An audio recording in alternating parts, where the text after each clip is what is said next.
ओम शांति। इस मधुबन प्यारे मधुबन घर में मैं बहुत दफा आया हूँ और बहुत समय रहा हूँ। बाबा के साथ, मम्मा के साथ काफी टाइम रहता रहा हूँ। इस बार जब मैं कई दिनों के बाद आया हूँ तो मुझे कुछ और अनुभव होता है। पहले जैसा नहीं लगता है, कुछ थोड़ा भिन्न लगता है। क्या भिन्न लगता है, क्यों लगता है? जाने पहचाने हुए भाई बहन यहाँ पर हैं, दादी जी भी हैं, वही यहाँ की नित्य प्रति की जो सारी दिनचर्या है वो चलती है। वातावरण बड़ा अच्छा है, सब चीज बहुत सुंदर है। फिर भी भिन्न भिन्न लगता है, कुछ अलग जैसा महसूस होता है। थोड़ा समझ पाया हूँ, पूरी तरह से मैं भी नहीं समझा कि ये अलग अलग क्यों लगता है। जैसे पहले आपने ब्रह्मा बाबा की जीवन कहानी सुनी है कि शिव बाबा जब आए तो उन्होंने कहा कि तुम्हें एक नई सृष्टि बनानी है, लेकिन कैसे बनानी है बाबा कहते हैं वो उसने बताया नहीं। तो मैंने कहा कि वो तो बताया नहीं। ऐसे ही मुझे भी ये कुछ न्यारी तो लगती है। क्यों लगती है? ये मुझे भी बाबा ने बताया नहीं और आप लोगों ने भी बताया नहीं, लेकिन लगती है कुछ थोड़ी सी अलग। इसी समय में, इस दौरान में, जब से कुछ ये शरीर को व्याधि ने घेरा, शारीरिक रूप से कुछ परीक्षा सामने आई, कई प्रकार के अनुभव हुए। जो पहले जिस तरह के मैं जीवन व्यतीत कर रहा था, शायद उसमें वो अनुभव होते या ना होते, लेकिन वो अनुभव नए प्रकार से कई तरह से हुए।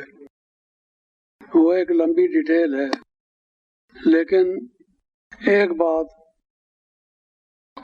एक पहलू मैं लेना चाहता हूँ कि हम अमूमन कहते हैं भगवान हमारा साथी है, बाबा हमारा मददगार है ना? आप सब मानते हैं इस चीज को और आपके जीवन में अनुभव हुआ होगा बहुत कि बाबा कैसे हमारी मदद करता है।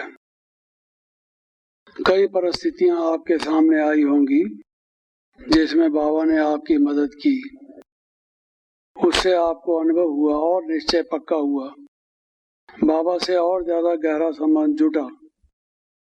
ये अनुभव करने की चीज है। जो लोग केवल थ्योरेटिकली मानते हैं, जिनको ऐसे अनुभव नहीं होते, उनका जीवन और तरह का है। हम लोग अनुभवी हैं इन चीजों के। लेकिन जब कोई शारीरिक प्रॉब्लम, समस्या हमारे सामने आती है, तब बाबा हमारा मददगार कैसे बनता है, कैसे मदद करता है? मैंने देखा कि बहुत तरह से मदद करता है। एक तो मैंने इस बात का अनुभव किया, जब 2-3 दफा मुझे ले जाया गया, एक मशीन में डाल दिया गया और उन्होंने अपना वो शुरू किया ऑब्जर्वेशन, तो ऐसे लग रहा था कि बाबा मुझे देख रहे हैं ऊपर से और मैं भी बाबा के पास हूँ। कभी ये महसूस करता हूँ कि मैं बिल्कुल सूक्ष्म लोक में बाबा के पास हूँ, ये शरीर मेरे साथ नहीं है, मैं अव्यक्त हूँ और मैं समझता हूँ ये बाबा की मदद थी, क्योंकि वो तो मेरे शरीर को कुछ न कुछ कर रहे थे। उस तरफ ध्यान जाने की बजाय मेरा ध्यान इस तरफ था, अनुभव उस तरफ था। तो इसको क्या कहेंगे? केवल मेरा ही पुरुषार्थ नहीं था। मैं समझता हूँ बाबा की मदद थी, क्योंकि बड़ा अलौकिक, बड़ा विचित्र, बहुत सुहावना अनुभव था। एक दफा नहीं, कई दफा ऐसे अनुभव हुए। तो ये एक बात तो मैंने ये देखी कि बाबा हमें देह से न्यारा होने में मदद करते हैं। कई दफा हम अपने आप नहीं हो पाते, क्योंकि हमारा अभी इतना अभ्यास नहीं है। बाबा हमें बहुत सावधान करते हैं, बच्चे योग लगाओ, याद में रहो, देही अभिमानी बनो, और ये जो देह की परीक्षा है ये आएगी।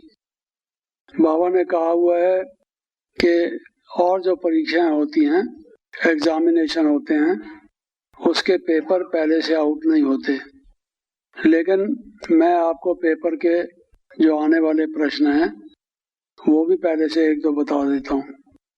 उनमें से एक प्रश्न देह के संबंध में है कि देह अभिमान में है या देही अभिमानी है। ये प्रश्न हर एक के सामने उपस्थित होने वाला है। अभी से आप इसकी कोशिश करें, बाद में मुश्किल होगी। लेकिन मैं ये कहना चाहता हूँ कि ये बाबा की एक मदद हर बच्चे को मिलती है, चाहे उसका अभ्यास ना के बराबर रहा हो, थोड़ा बहुत मदद बाबा उसको भी करता है। बच्चे हैं ना, आखिर माँ बाप रहम दिल होते हैं, वो बच्चे से प्यार करते हैं और उसको मदद करते ही करते हैं। और कुछ ना कर सके, भूखा मारती है माँ, ऐसे सहला देती है, आपने देखा होगा, हर तरीके से कोशिश करते हैं। ऐसे ही बाबा कोशिश करते हैं, बाबा मदद करते हैं। मैंने इस चीज का अनुभव किया, कई दफा अनुभव किया। कोई कारण से दवाई उन्होंने ऐसी दी जिसका प्रभाव किसी और तरह से था, लेकिन उस स्थिति में भी लौकिक स्थिति नहीं थी। पांव पृथ्वी पर होते हुए भी जैसे पृथ्वी पर नहीं थे, कुछ अलग अलग जैसा लग रहा था। शरीर को कोई कष्ट नहीं महसूस हो रहा था। तो ये सारा अनुभव ऐसा था। भूख नहीं लगती, कष्ट नहीं महसूस हो रहा था। वीकनेस होती थी, लेकिन वीकनेस का कोई ऐसा जो बहुत सीरियस प्रॉब्लम हो वो मुझे नहीं था। तो हर प्रकार से मैंने देखा कि एक तो बाबा हमारी इस ढंग से मदद करते हैं।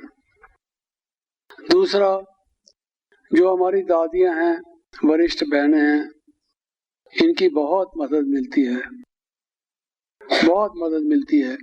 ये बाबा के स्थान पर हैं और ये यज्ञ की व्यवस्था में जो कार्य कर रही हैं वो तो महत्वपूर्ण है ही, अद्वितीय है, जिसकी तुलना नहीं है संसार में। लेकिन ये एक एक को जिस तरह से पूछती हैं, प्यार करती हैं, दुलार देती हैं, वो मैंने अनुभव पूरी तरह से किया। दादी जी से टेलीफोन पर मेरी बात पहले भी होती थी, पत्र का आदान प्रदान भी होता था, मीटिंग में भी हम उनसे बैठते थे। बहुत स्नेह था आपस में, मिलते जुलते हम थे, बहुत नजदीकी महसूस होती थी। लेकिन जब से ये मुझे शरीर का थोड़ा कुछ हुआ, दादी जी की बात का तरीका ही कुछ और था, दादी जानकी की बात का तरीका भी कुछ और था, गुलजार दादी की बात भी कुछ और न्यारी थी। सब बहनों का ऐसा स्नेह और ऐसा प्यार और उनका ऐसा आशीर्वाद, जो मैं समझता हूँ वो दवाई से ज्यादा काम करता है। ऐसा महसूस होता है कि बाबा जो मदद कर रहा है खुद तो कर ही रहा है। ये जो बाबा ने निमित्त निश्चित किए हुए हैं, इनके द्वारा भी बाबा हमें संभाल रहा है। हम कई दफा देह अभिमान में हों और हमें बाबा का अनुभव ना हो रहा हो, तो इन बहनों को देख कर के कितना बाबा की कमाल है, कैसा दैवी कुटुंब बाबा ने बनाया है, कितना प्यार है इस कुटुंब में, और सतयुग में कितना स्नेह आपस में होगा। लौकिक वाले कभी भी किसी को इस तरीके से पूछ ही नहीं सकते, चाहे कितना गहरा नजदीक का उनका नाता हो। ये तो बिल्कुल अलौकिक दिव्य स्नेह और प्यार होता है, और वो भी कुछ उनके एक्सप्रेशन का, अभिव्यक्ति का तरीका ऐसा है कि आदमी झूल जाता है, झूम जाता है, लगता है कि ये अनुभव भी बहुत निराला है। इस तरह से भी बाबा हमें मदद करता है। दूसरा मैंने देखा कि जो कई चीज़ों के साधन हमें चाहिए, रहने की जगह चाहिए, आने जाने का साधन चाहिए और कुछ चाहिए, बाबा सारे दरवाजे खोल देता है, सारे दरवाजे खोल देता है। अभी से ही महसूस होता है कि बाबा कितना मेहरबान है। सचमुच में बाबा क्या कुछ नहीं हमारे ऊपर न्यौछावर करेगा। किसी चीज की कमी, कष्ट, कठिनाई अनुभव नहीं होती। बहन भाई जो सारे सेंटर्स के हैं, उन सब के आशीर्वाद मिलते रहे, पत्र आते रहे, फोन आते रहे, या उनकी तरफ से कोई वरिष्ठ बहन भाई हम तक संदेश पहुंचाते रहे। जहाँ कहीं मैं रहा, चाहे बॉम्बे में, चाहे अहमदाबाद में या कहीं भी, वहाँ भी मिलने आते रहे। लेकिन सबका जो प्यार था उसने मेरे मन को बहुत घायल कर दिया। मैं थोड़ा रूखे टाइप का व्यक्ति हूँ, लेकिन और नरम कर दिया। प्यार है मेरे में, ऐसा नहीं प्यार है। आप समझते होंगे कि शायद प्यार नहीं है, बाहर से मेरा चेहरा देख के ऐसे समझते होंगे, अंदर में प्यार बहुत है। लेकिन अब जो पता नहीं आप हंस रहे हैं, मान के हंस रहे हैं या मजाक कर रहे हैं।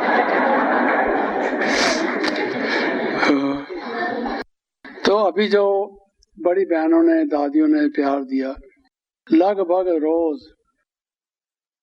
चाहे जानकी दादी अमेरिका हो, चाहे ऑस्ट्रेलिया हो, चाहे वो स्विट्जरलैंड में हो, किसी देश में, आपको मालूम है वो फरिश्ते की तरह से उड़ती रहती हैं, एक जगह पर तो बैठती नहीं है।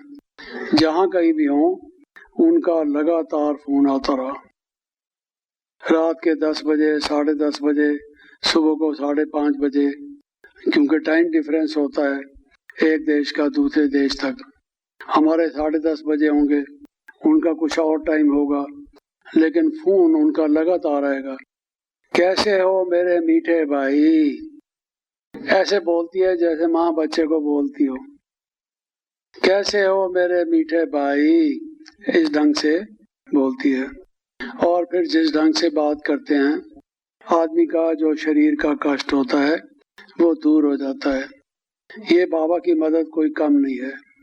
ये हम ब्राह्मणों के ही सौभाग्य में है, खुशी में है कि ऐसी बहनें हमें मिली हैं जिन्होंने योग की इतनी कमाई की है, पवित्रता अपने जीवन में इतनी उच्च कोटि की धारण की है, सेवा इतनी भरपूर की है, और जिनमें दैवी गुण इतने श्रेष्ठ उत्तमता से जिसमें हैं, वो बहनें कितना प्यार करती हैं, है जी। तो ये सब अनुभव बाबा की मदद के होते रहे। कोई कमी, कोई कठिनाई, मैंने आपको बताया, कुछ भी नहीं हुई। बाबा की मदद से सब काम सहज ही होता रहा। गाइड करते रहे बाबा, अब क्या करना है, अब क्या नहीं करना है, समय समय पर, क्योंकि हम तो कोई अपनी बात पूरी समझ नहीं पाते। फिर उसके अलावा मैंने देखा कि जो डॉक्टर्स लोग हैं, नर्सेज हैं, उनका महत्वपूर्ण पार्ट होता है। अगर डॉक्टर को हमारी बीमारी का पता ही न लगे, वो दवाई कहाँ से ठीक देगा। और नर्सेज को कोई हमारे साथ कोई प्रयोजन ही ना हो तो वो हमारी तरफ ध्यान कैसे देगी। हॉस्पिटल में तो सब तरह के नर्सेज होते हैं। तो मैंने देखा कि सबको बाबा टच करता है, लेकिन उस टच करने के लिए उनकी धरनी को हमें तैयार करना पड़ता है, क्योंकि बाबा टच उनको करेगा जिनकी बुद्धि में कुछ ज्ञान होगा, कुछ रूहानियत होगी, आध्यात्मिकता में कुछ विश्वास होगा, और आपके नजदीक वो आएंगे कुछ आध्यात्मिकता में आगे बढ़ने के लिए। ये सेवा हमें करनी पड़ेगी, और जब हम ये सेवा थोड़ी बहुत करते हैं, उसके बाद हमने देखा है कि वो निमित्त बन जाते हैं बहुत सेवा करने के, और बाबा उनको टच करता है। क्या दवाई देनी है, कितनी दवाई देनी है, कब दवाई देनी है या नहीं देनी है। देखिए, हर एक के कर्मों का हिसाब किताब अलग है। जो भावी बनी हुई है वो तो हर एक के जीवन में सामने आनी है। बाबा कहते हैं मैं भी ड्रामा के बंधन में बंधा हुआ हूँ, तो ड्रामा तो निश्चित है, लेकिन उसके बीच में जो बाबा का पार्ट है वो कितना वंडरफुली बाबा बजाते हैं। ये मैं देखता रहा कि कितना भरपूर बाबा मदद करते रहे। लेकिन ये बात बीच बीच में याद आती थी जो बाबा हर मुरली में लगभग कहते हैं, बच्चे समय बहुत कम है, बच्चे विनाश सामने खड़ा है, बच्चे जो इन आंखों से दिखाई देता है वो कुछ भी बचने वाला नहीं है, बच्चे जब इस बंबोर को आग लगेगी ये सब भस्मीभूत हो जाएगा। हाँ जी, बच्चे ये इतना भयानक विनाश होगा जो देख नहीं सकेंगे, इसलिए पहले से ठीक हो जाओ, तैयार हो जाओ उसके लिए, वरना वो सहन नहीं कर सकेंगे। बड़ा दर्दनाक दृश्य होगा। बाबा कहते हैं मैंने खुद देखा था और आपको मालूम है गीता में भी लिखा हुआ है कि हे भगवान आप मुझे अपने वो मोहिनी रूप के दर्शन कराओ, ये विकराल रूप मेरे से देखा नहीं जाता। तो वो कैसा दृश्य होगा। बाबा हमारी लगातार वार्निंग हमें देते हैं, शिक्षा देते हैं। अच्छा चलो विनाश बाबा कहते हैं दूर ही सही, क्योंकि विनाश कोई एक दिन में तो नहीं होगा। हम ऐसे कई समझते हैं कि विनाश जो है एटम बम या हाइड्रोजन बम का विस्फोट होगा और विनाश हो जाएगा, उससे जो ज्वाला निकलेगी सृष्टि जलमयी हो जाएगी, बहुत सारे जो महाद्वीप हैं वो जलमग्न हो जाएंगे और मनुष्य की जो आबादी है वो बहुत कम रह जाएगी और सतयुग आ जाएगा। लेकिन ये विनाश तो टाइम लगेगा, विनाश का प्रोसेस है। कहीं पर एटम बम से होगा, कहीं पर बर्फ जो पिघलेगी पहाड़ों पर, उससे जो फ्लड आएंगे। बाबा ने कहा हुआ है ये बॉम्बे एक दिन डूबेगी। जो भी सागर के तट पर शहर बसे हुए हैं, पानी वहाँ इतना ऊंचा हो जाएगा वो जल में मग्न हो जाएंगे, वो बचेंगे नहीं, उनका विनाश उस तरह से होगा। कहीं भूकंप होगा। भारत के लिए बाबा ने बताया हुआ है कि मजहबी जनून से हिंदू मुसलमान लड़ेंगे, खून की नदियां बहेंगी। जब खून की नदियां बहेंगी उसके बाद फिर दूध की नदियां बहेंगी। तो इसको समय लगेगा। इतनी रेलें, इतने पुल, इतने हवाई जहाज, इतने एयरपोर्ट, इतने मकान कई मंजिला बने हुए हैं, वो सारे ध्वस्त हो जाएं, उनके नाम निशान भी न रहें, सतयुग में जो लोग आए वो उनको मालूम ना पड़े ये क्या हुआ था, ये तो कोई विनाश हुआ था। अगर वो ऐसा देखेंगे तो उनकी खुशी में थोड़ी सी कमी आएगी, चिंता चलेगी कि ये क्या हुआ था। तो बाबा ने बताया है कि ऐसा नहीं होगा, उससे पहले सब ये मलियामेट हो जाएगा। तो इतनी सफाई और जमीन इतनी जरखेज हो जाए, उपजाऊ हो जाए, उसको कितनी खाद मिलेगी, कैसे मिलेगी, बहुत डिटेल बाबा ने बताई हुई है। और साथ साथ बाबा ने ये कहा हुआ है कि मैं पहले से नहीं बताऊंगा कि विनाश कब होगा, डेट नहीं बताऊंगा, टाइम नहीं बताऊंगा, आपको तैयार रहना पड़ेगा, एवर रेडी रहना पड़ेगा। और विनाश की बात को अगर हम लें तो बहुत सारी और बातें हैं जो बाबा ने समय समय पर कही हैं, लेकिन एक बात खास ये है कि विनाश जब होगा सो होगा। उससे पहले क्या हमारे कानों में आवाज गूंजती है, बच्चे समय बहुत कम है, बच्चे गफलत मत करो। देखो टाइम जो है वो टाइम, श्वास, बाबा ने ये सब बताया हुआ है, ये सब इनका सदुपयोग करो, इनका जो है नहीं तो इससे विकर्म बनेंगे, इसको इसका योग का प्रयोग करो। इसमें हम करते नहीं हैं। आज हम ठीक हैं, कल किसी का एक्सीडेंट हो जाता है या उसको असाध्य रोग हो जाता है या कोई और कारण से वो अपाहज हो जाता है, कोई और प्रॉब्लम उसके सामने आ जाता है, वो पुरुषार्थ तो नहीं कर पाएगा। हम अगर ये समझे हाँ कर लेंगे, कोई बात नहीं, फलां डेट से हम शुरू करेंगे, वो डेट नहीं आएगी।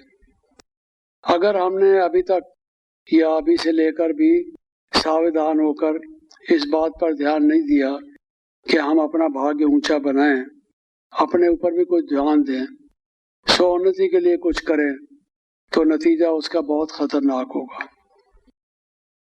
मेरे साथ भी जो अभी हो रहा है या होने वाला है, जिसका मुझे थोड़ा सा आभास है, जो कुछ भी होगा बाबा के हाथ में है। बाबा कल्याणकारी है, कल्याण ही होगा। अकल्याण होने का तो सवाल नहीं पैदा होता।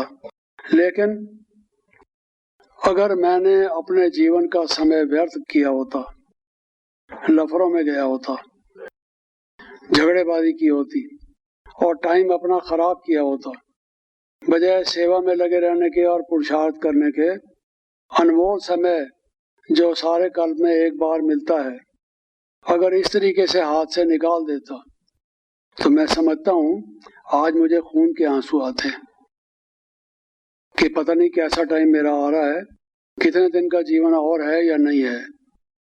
वैसे भी किसी को मालूम नहीं है कब उसके प्राण छूट जाएं। लेकिन अगर मनुष्य को ये हो कि अब मेरा ये समय थोड़ा बाकी बचा है और अगर उसने टाइम खराब किया हो तो पछताएगा।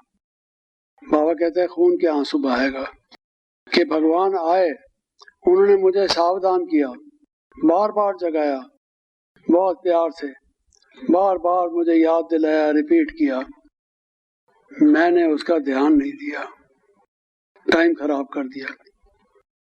अब जो हमारे मन में एक तसल्ली है वो ये है कि बाबा की श्रीमत पर हम चले, सेवा भरपूर की, टाइम खराब नहीं किया।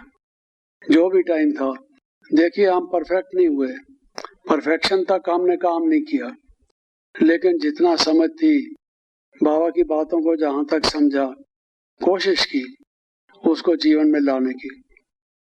औरों को भी सामने रखें, बड़ों बड़ों को हमने फॉलो करने की कोशिश की। बाबा के साथ हम रहे, मम्मा के साथ रहे, उनका जीवन कितना महान था, गगनचुंबी था। वहां तक हम नहीं पहुंचे, नहीं पहुंच सकते शायद, लेकिन कुछ ना कुछ हमने कोशिश की। और उस सब का नतीजा अब ये है कि कुछ भी हो अगर कल, तो हमें ये है कि कोई बात नहीं, बाबा ने हमारी झोली भर दी है, हमें अनमोल रत्न दिए हैं, हमसे सेवा इस शरीर के द्वारा ली है, हमने ऐसा टाइम गंवाया नहीं है। तो ये एक बहुत बड़ी सेटिस्फेक्शन लाइफ में होती है। और अगर हमने ऐसा ना किया हो तो बहुत बहुत बहुत ये गलती है, गफलत है, इससे ज्यादा और गफलत नहीं हो सकती। तो मेरा इस क्लास में आने का कोई विचार कम था। मुझे डॉक्टर्स की तरफ से भी ये हिदायत है कि मैं ज्यादा भीड़ भाड़ में न जाऊं, क्योंकि अभी कमजोरी काफी है और उनका कहना यह है कि इन्फेक्शन हो सकता है बहुत आसानी से, आप ज्यादा भीड़ में मत बैठा करो। तो भी मैं आया हूँ इस ख्याल से कि भाई बहनों से मिलूंगा, दर्शन मेला होगा। और ये चीज आपको खास कहना चाहता था अपने अनुभव से कि गफलत ना करनी चाहिए। अगर कोई गफलत कर रहा है तो मेरे इस आने से अगर वो जाग जाता है, अपनी गफलत को दूर कर देता है, तो मैं समझता हूँ कि इस शारीरिक उसके होते हुए भी मेरा आना सफल हुआ। मेरे आने का मुख्य उद्देश्य यही था कि मैं थोड़ा सा अपना ये अनुभव सबको सुना दूं। इसमें बहुत फर्क पड़ता है। बहुत से लोग एक दूसरे से पूछते हैं, जगदीश भाई को पता है इसको क्या तकलीफ है? हाँ जी पता है। तो उसका विचार तो चलता होगा, उसको चिंता तो होती होगी। ऐसे एक दूसरे से पूछते हैं, मुझे कोई चिंता नहीं होती, रंच भर भी चिंता नहीं होती। किस बात की चिंता हो? क्यों हो चिंता? मैं बाबा की गोद में हूँ, मेरा हाथ बाबा के हाथ में है, बाबा की छत्र छाया मेरे ऊपर है। मुझे मालूम है बाबा मुझसे कितना प्यार करता है। जब मैं उसे इतना प्यार करता हूँ तो मैं समझ नहीं सकता वो मुझसे कितना प्यार करता है। और मैंने साकार रूप में उससे देखा है, मुझसे वो कितना प्यार करते रहे, तो वो प्यार कहाँ चला गया? तो जो कुछ होगा वो जिसका मेरे से प्यार है और कल्याण का हाथ मेरे ऊपर है, मुझे किस बात की चिंता है? जब मैंने बाबा के हवाले कर दिया है सब चीज को, मेरी अपनी कोई रही नहीं, अब मुझे किस बात का ख्याल होगा? मैं तो फारिग हूँ। कई चीजें ऐसी हैं जो मैं कर नहीं पाया, जो करनी चाहिए थी। गफलत मैंने भी की, उतनी नहीं की, थोड़ी बहुत तो की। बाबा कहते हैं आपके एकाग्रता की स्टेज क्या हो, मनसा स्टेज क्या होनी चाहिए, मनसा सेवा क्या होनी चाहिए, इत्यादि इत्यादि। निरंतर योग कैसे होना चाहिए, वो स्टेज तो नहीं आई। वो शायद इस बीमारी के हालत में मेरे को टाइम मिल रहा है अभ्यास करने का। मैं उम्मीद करता हूँ कि शरीर को छोड़ने से पहले बाबा मुझे वो भी दे देंगे। जब बाबा ने इतना कुछ दिया है तो वो भी दे देंगे, क्योंकि उनके पास ये वरदान है। और अगर वो चाहें, कोई पुरुषार्थ करे, तो उसको वो दे भी देते हैं। मुझे पूरी आशा है कि वो मुझे देंगे, क्योंकि मुझे और कोई इच्छा है नहीं। मैं कुछ उनसे चाहता नहीं, कभी मैंने उनसे कुछ मांगा नहीं, मैंने कभी हाथ फैलाया नहीं। ना मैं आप कहता हूँ कि मेरी आयु बढ़ा दीजिए, मैं इतने साल और जिंदा रहूं, अभी मुझे ये करना है, वो करना है, वो करना है, कुछ भी नहीं। हैंड्स अप, मैंने हाथ उठा लिए हैं। एक कुमार हूँ, छोटा था, कुमार था, कुमार हूँ, कुमार रहूंगा, और अपना कुमार की तरह से चल रहा हूँ। मेरे जैसा फ्री फूल दुनिया में कोई नहीं, हम आपको बताएं। तो कोई बंधन नहीं, कुछ नहीं, कुछ ऐसा अपने को बंधन में बांधा ही नहीं। हमारा ये नहीं कि हमारे शरीर छोड़ने के बाद वो उस प्रॉपर्टी का क्या होगा, पीछे बच्चों का क्या होगा, बीवी का क्या होगा, है जी। जिन्होंने बीवी की है उम्र भर कैद भोग रहे हैं वो। तो ऐसे कई लोग हैं, हम उन चीजों से फारिग हैं। उम्र भर कैद से भी ज्यादा होती है बीवी की, क्योंकि उम्र भर कैद वाला अगर व्यवहार ठीक करता है उसको शायद 10 साल में या कितने साल में छुट्टी कर देते हैं। और ये जिसकी शादी हो गई, बच्चे पैदा हो गए हैं, और शतपदी की तरह से 100 डांगी जिसको कहते हैं, जो बन गया, कहते हैं ना, जब पहले शादी करता है तो मनुष्य गधा बन जाता है, क्योंकि उसके 4 पांव बन जाते हैं। और जब बच्चे पैदा करता है तो एक वो बिच्छू जैसा होता है जिसको 100 डांगी शतपदी कहते हैं, जिसके 100 पांव होते हैं, तो वो बन जाता है। जितने बच्चे पैदा करता है उतने वो उसकी टांगे और होती जाती है। वो रिंग रिंग के चलता है पृथ्वी पर। उसकी स्पीड क्या होती है आपको मालूम है। तो हमें बाबा से कोई चीज हम मांगते नहीं हैं। बाबा ने कहा है तुम बच्चे रायल हो, साहबजादे हो, हम रॉयल्टी से चलेंगे। वो साहब है, हम साहबजादे हैं। उसको जो देना होगा देगा, वरना हम मांगने वाले कुछ नहीं हैं। ये हमारा प्रण है शुरू से लेकर। और बाबा ने कहा हुआ है मांगने से मरना भला। क्या मांगेंगे हम? उसने कोई चीज ना दी हो तब तो हम मांगे। जब सब चीज उसने दे दी है, हम क्या मांगे? अच्छा, कोई चीज अगर नहीं भी दी है, अभी तक हमको मिली नहीं है, उसने दी होगी, हमने ली नहीं है, गफलत हमारी है। जैसे बाबा कई दफा कहते हैं देना दे, लेना थक पाए। लेने वाला थक जाता है, वो भगवान तो दाता है, देता है। हमने इसका मतलब ये है वो तो देता है, हमने गलती की है जो ली नहीं है, वो भी देगा। अगर हमारा ध्यान गया है तो देगा। सोचने की, इस बात की चिंता करने की बात नहीं। अभी भी हमारे श्वास, हमारा समय अगर हम सफल करें तो हमारा जीवन धन्य धन्य हो जाए। और हमें किसी बात की कोई ये शिकायत, शिकवा या मन में कुछ सोच विचार, कोई चिंता किसी बात की न रहे, क्योंकि हमको सब कुछ उसने दे दिया। बाबा मिल गया तो सब मिल गया, ये हम कहते हैं, लेकिन प्रैक्टिकल में मिला कि नहीं मिला, ये समझने की बात है। मेरे ख्याल में बहुत पुरुषार्थ करने की जरूरत है। मधुबन के बहन भाई बहुत मशहूर हैं सारी वर्ल्ड में। ये इंटरनेशनल लोग हैं, जो आप लोग बैठे हैं, ये इंटरनेशनल हैं। ये कोई जापान या जर्मनी या इंग्लैंड के नहीं हैं, इंटरनेशनल हैं। क्योंकि सारे इंटरनेशनल लोग जो यहाँ आते हैं, आपको देखते हैं, आपको यज्ञ के सैंपल समझते हैं, नमूना समझते हैं। और एक अव्यक्त वाणी में मैंने पढ़ा था दोबारा रिवाइज जब की, बाबा ने मधुबन वालों की कितनी महिमा की हुई थी, बहुत।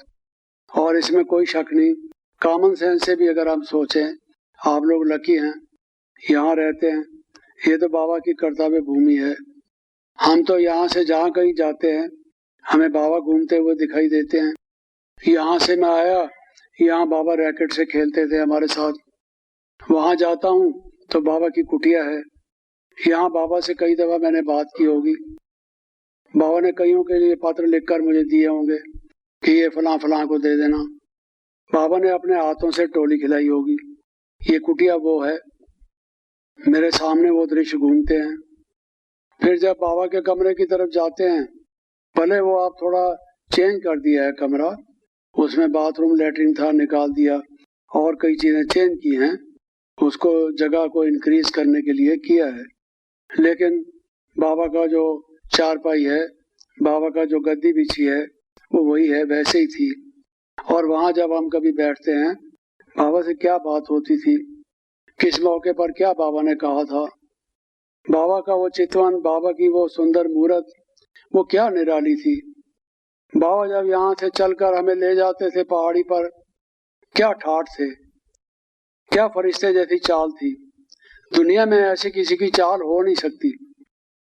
सृष्टि के आदि पिता उनके हाथ में हाथ देकर हमें चलने का मौका बना, वो आज हमें छोड़ देगा? ऐसे कैसे हो सकता है? हमारा भी निश्चय अटल है। हम जब यहाँ से जाते हैं तो वो मूर्त और सूरत हमें दिखाई देती है, हमारे साथ है, हम भूल सकते ही नहीं उसको। ऐसी धरनी पर, ऐसी भूमि पर आप लोग बैठे हैं, रहते हैं। ये हिस्ट्री हॉल है, वहां पर बाबा क्लास कराते, हम बैठे हैं, बाबा संदल पर बैठते हैं। किस तरीके से बाबा का बैठना था। हमने कई संतों, महात्माओं, योगियों, धर्म पिताओं के चित्र देखे हैं। हमको दिमाग घूम जाता है हमारा जब हम बाबा का वो चित्र सामने लाते हैं कि वो ब्रह्मा बाबा बैठे हैं, गुरुओं के गुरु, सा आदि नाम गुरु। जो राजयोग है पतंजलि का, उसमें लिखा हुआ है, वो गुरुओं का भी गुरु है जिसने ये योग सिखाया। तो वो गुरुओं का गुरु कैसे बैठते थे, किस प्रकार से निहारते थे, हम पर दृष्टि डालते थे, कैसे मधुर वचन बोलते थे, क्या गजब हमारे हालत हमारी क्या होती थी। हमें ऐसा लगता था कि इन्होंने तीर मार दिया, गोली मार दी हमें। वो बात जो है हृदय में जाके ऐसे लगती थी कि बाबा ने ये गोली हमें मारी है। ये वो गोली ऐसी नहीं जिसको देखकर दर्द हो, बल्कि वो ऐसी गोली, जेबी मंगाराम की मीठी गोली नहीं कह रहा मैं, ये गोली तो ज्ञान की थी, लेकिन ये ज्ञान की ऐसी गोली थी जिसमें आदमी की बुराई, कमी, कमजोरी मर जाए और वो ठीक हो जाए। उसके मन में डिटर्मिनेशन है कि मैं ये करूंगा, अब करके रहूंगा, कुछ भी हो जाए। ऐसा उत्साह, उमंग दिलाने वाले वचन, एक नई स्पिरिट फूंकने वाले वचन बाबा के।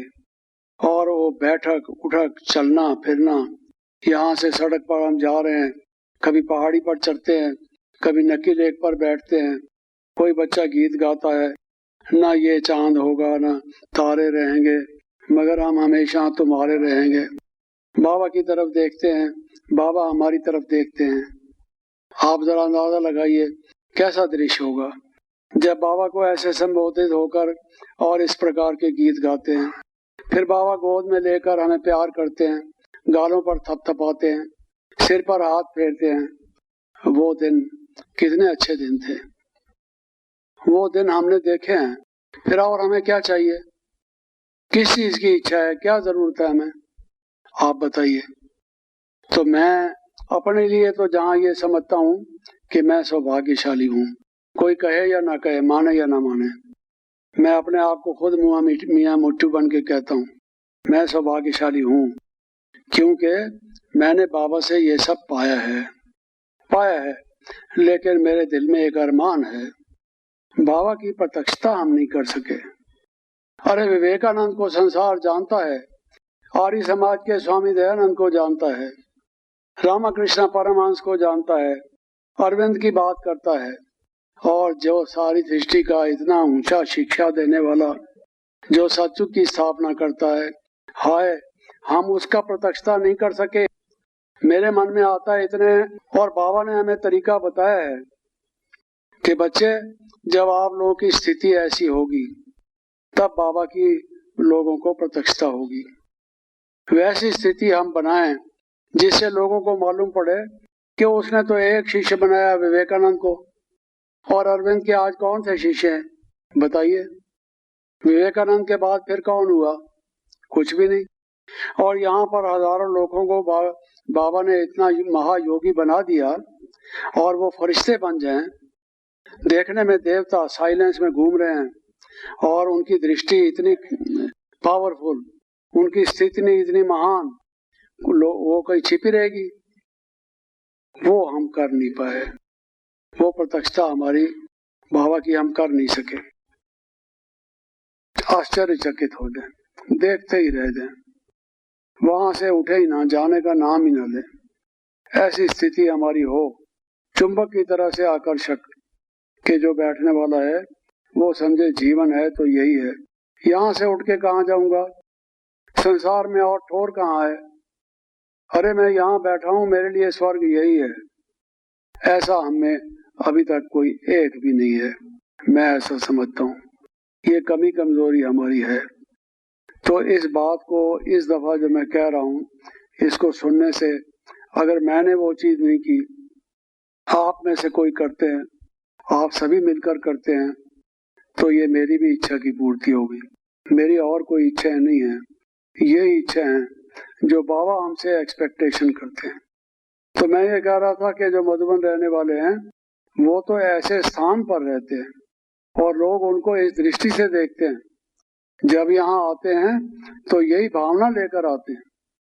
ठीक, सत्यम वद प्रियम वद, सत्य बोलो, हाँ मीठा बोलो, सत्य को मीठे रूप में बोलो। बाबा की भी अव्यक्तवाणी में बाबा ने यही कहा था, सत्य बोलो लेकिन मीठे रूप से बोलो, और कम बोलो, धीरे बोलो। ये तो नहीं कि कम बोलो माना 75% झूठ बोलो, 25% कम जो है वो सत्य बोलो। कम बोलो का ये मतलब तो नहीं। उन चीजों को हम धारण करें, ऐसा मैं समझता हूँ कि कल को हमें मकान नहीं मिलेगा रहने का, हम इसीलिए तलहटी में बना लें, या हमारे पास पैसा रहेगा या नहीं रहेगा पता नहीं, यहाँ वाले निकाल देंगे, हमारी सिक्योरिटी होगी या नहीं होगी, हम भी कुछ बैंक बैलेंस बना लें, वो गया, उसको कुछ प्राप्त होने वाला नहीं। मैं आपको बताता हूँ, कुछ भी प्राप्त होने वाला नहीं। ये संशय बुद्धि की निशानी है, जिसको भगवान में अटल निश्चय नहीं है। निश्चय की यही तो परीक्षाएं होती हैं अनेक प्रकार की। अरे हमारे पास कुछ नहीं, बाबा कहते हैं जीरो बनोगे तो हीरो बनोगे। आप समझते हो मैं यहाँ भी हीरो बन जाऊं, आगे भी हीरो बन जाऊं, ये पॉसिबल नहीं है। दोनों में से चुन लो। ये क्या कर रहे हो? देख देख के कईयों की नीयत खराब होती है, ये ऐसा कर रहा है तो मैं भी कुछ तो कर लूं, है जी। बहती गंगा में मैं भी जरा हाथ धो लूं, कुछ थोड़ा था। हम बाबा के हैं, बाबा के घर में बैठे हैं, वो जैसे रखे, जहाँ रखे, जो जैसे उठाए, जो खिलाए, जो पिलाए। यज्ञ पर ऐसे भी विघ्न आए, जब कल क्या सब्जी बनेगी आपने सुना है, पैसे नहीं होते थे और मनी ऑर्डर आता था और उससे सब्जी मंगवा के बीमार लोगों को भी खाना खिलाया जाता था। जैसा कैसा, चाहे कैसे घरानों के थे वो, लेकिन उनको खिलाया जाता था। ज्वार की रोटी खिलाई जाती थी, जैसा भी हो, मानी डोडा जो कुछ भी खिलाया जाता था। भगवान पालनहार है। भक्ति मार्ग वाले तो कहते हैं वो चींटी को भी खिलाता है, कोई भी वंचित नहीं रहता है, सबको को देता है। हम तो ज्ञान मार्ग के हैं, बाबा हमारी कितनी अच्छी पालना करते हैं।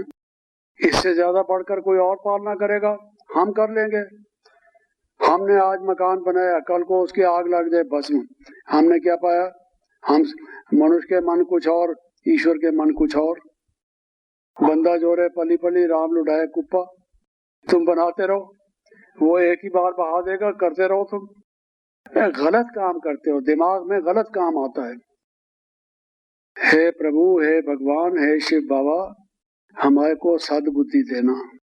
ऐसा गलत निकृष्ट संकल्प हमारी बुद्धि में कभी ना आए, स्वप्न मात्र भी कभी ना आए। ये 2-3 बातें जो मैं आपके सामने रखना चाहता था। मुझे मना किया गया था कि ज्यादा मत बोलना, लिमिटेड एनर्जी है, उसको पूरा खर्च मत करना। तो डॉक्टर लोग माफ करेंगे अगर मैंने ज्यादा खर्च कर दी हो। तो आपके सामने कुछ निवेदन किया है, कुछ गलत कुछ ठीक, ये आप जज करेंगे। कुछ इसमें से स्वीकार्य होगा तो मुझे खुशी होगी, नहीं आपको अच्छा लगेगा आप उसको मेरे पास वापस भेज देना, रिजेक्ट कर देना। Thank you. ओम शांति।